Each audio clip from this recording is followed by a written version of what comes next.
Behold, this is all of the Blue Viking kingdom. Marvel at the snow that we claim as our own, and pity our enemies, because we will rain giant fireballs and death upon them as soon as we make it over there.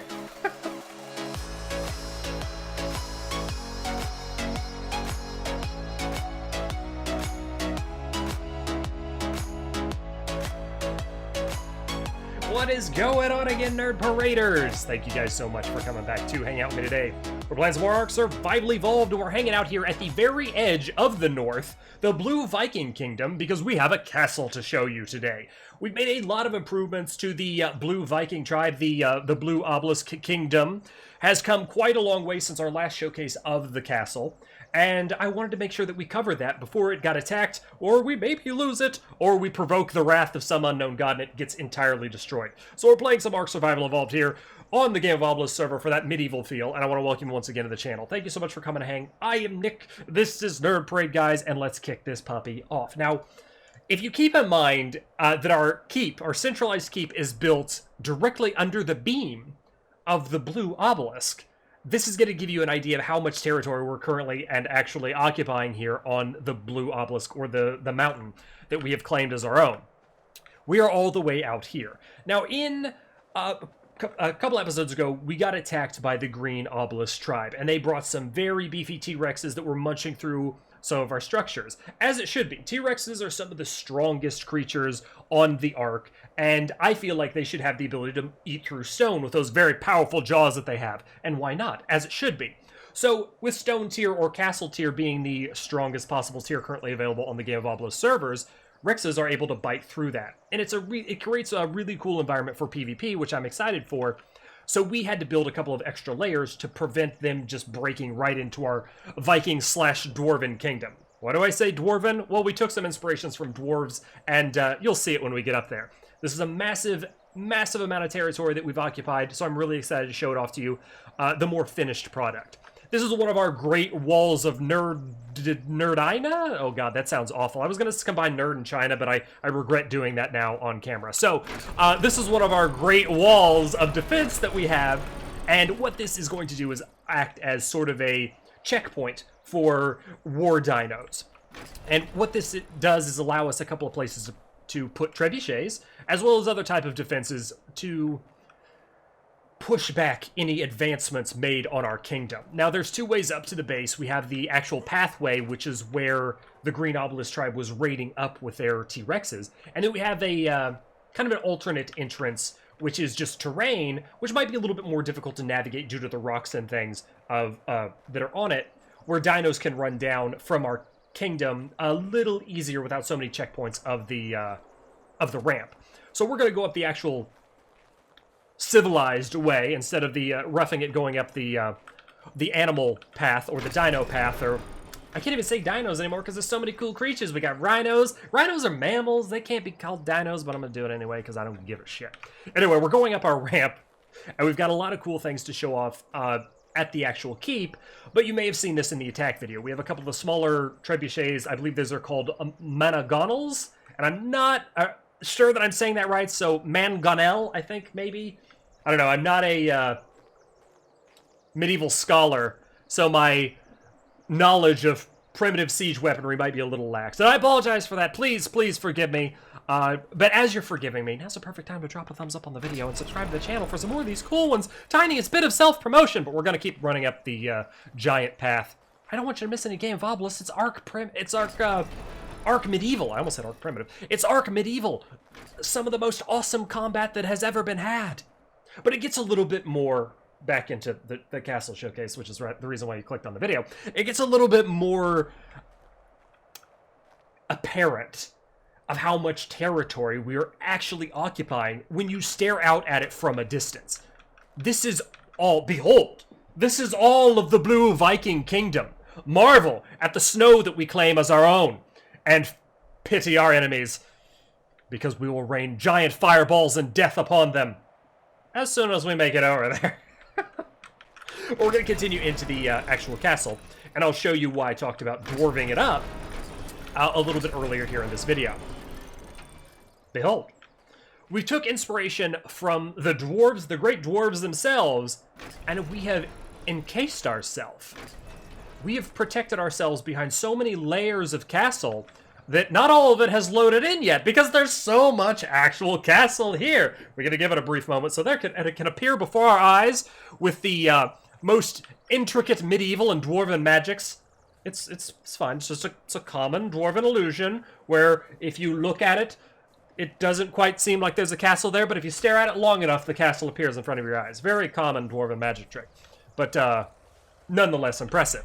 We've got kind of a courtyard, double-purposed dino pen, several areas that are almost quarantined off for hatching of new dinos and things of that nature so that we can breed them out. They're not really mixing in with the general population. I talk about it like it's a prison yard where all of our dinos are trapped, but they really want to be here because they're appreciative of us as the Vikings, the more dominant species that allow them to earn their names in the halls of Nerd Valor amongst the mightiest warriors that have ever been in Northern warrior history. Is that enough bullshit, or do you want more? If you'd like another serving of bullshit, please be sure to drop a thumbs up on the video again.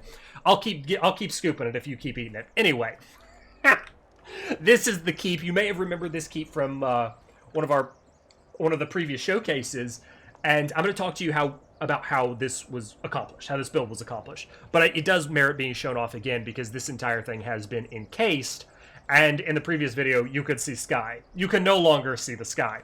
We live like dwarves.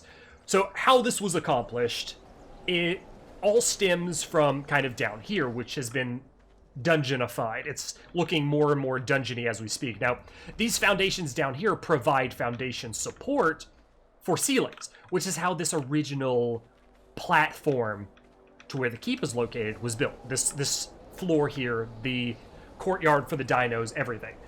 That's how this was built.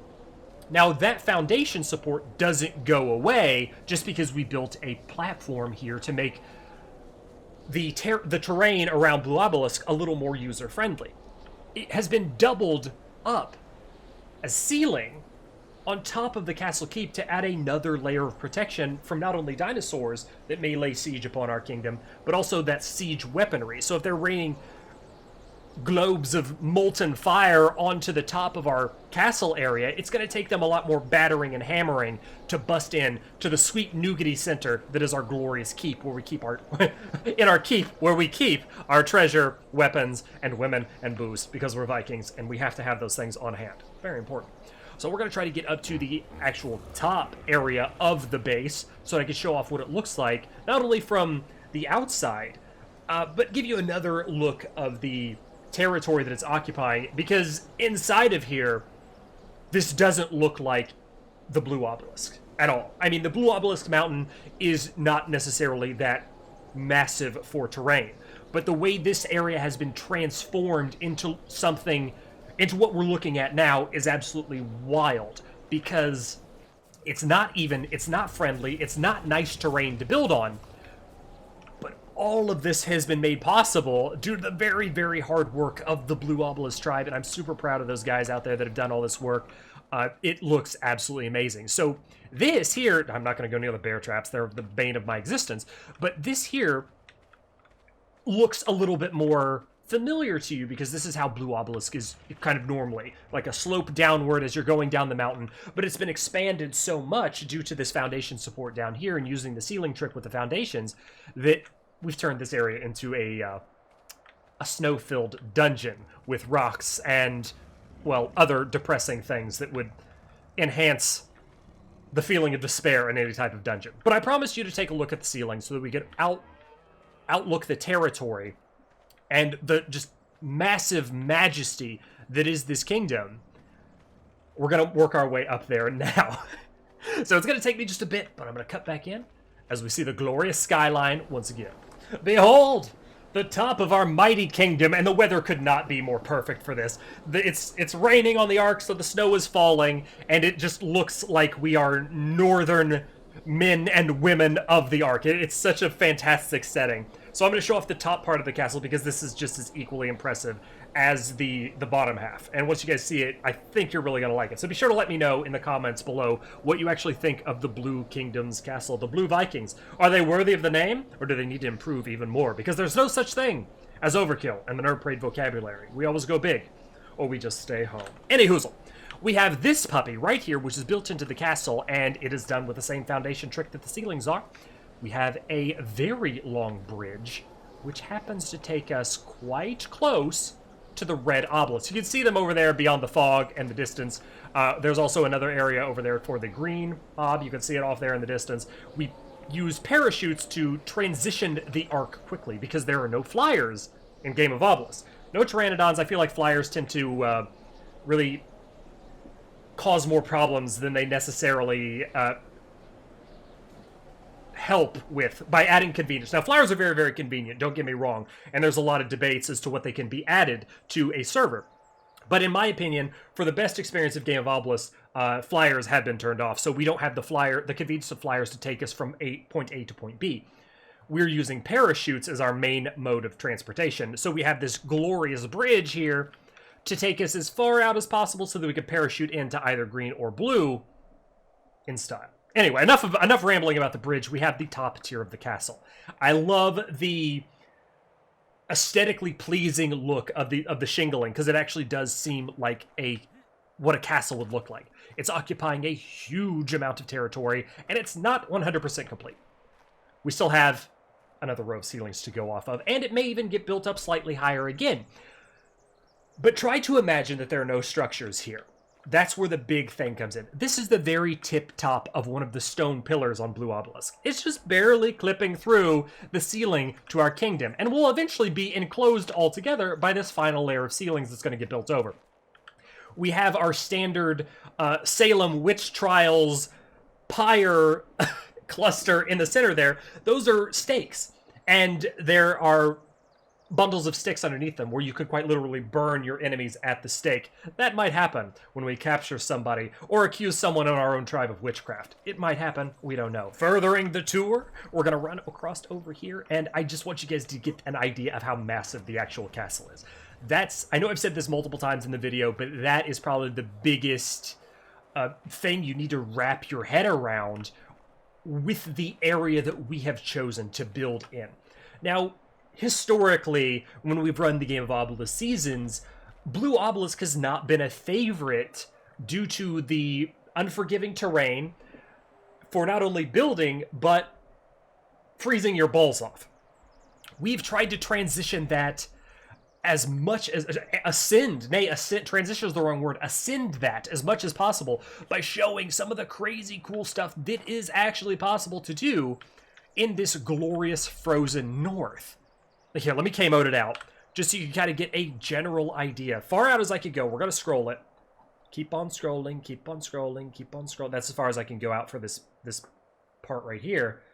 But the entire frickin' mountain is occupied by us Blue Viking peoples.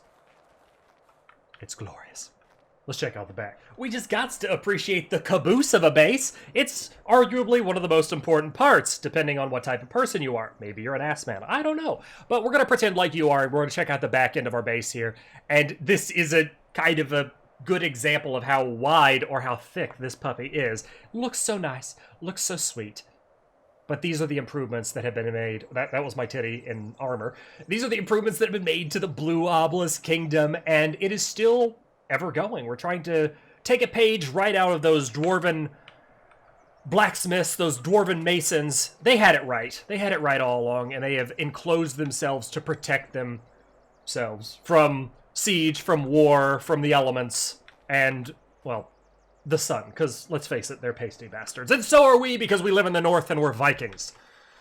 But I want to thank you guys so much for sticking with. I hope you like the castle. Like I mentioned before in the video, if you did, drop a thumbs up for me. Let me know that you like the stuff. Comment below what you think as well. If you'd like to see anything improved, or you have any suggestions to add on to the castle, please be sure to let us know of that as well. If it's within our power to add, I think we'd probably be happy to do so. Next kingdom I would like to check out. I got to get with the leaders of the Red Kingdom. We haven't necessarily had a good look at their base or their castle. So that is what is hopefully going to be coming in the future for us. But for now, Nerd Paraders, this is where I leave you. Before all the medieval wars break out, we had to showcase our glorious base. Rhyming is on point because it's still a Nerd Parade video. Thank you so much for watching, guys. Remember to take care of yourselves out there. Stay awesome, and we'll catch you in the next medieval episode of Game of Obelisks. Later.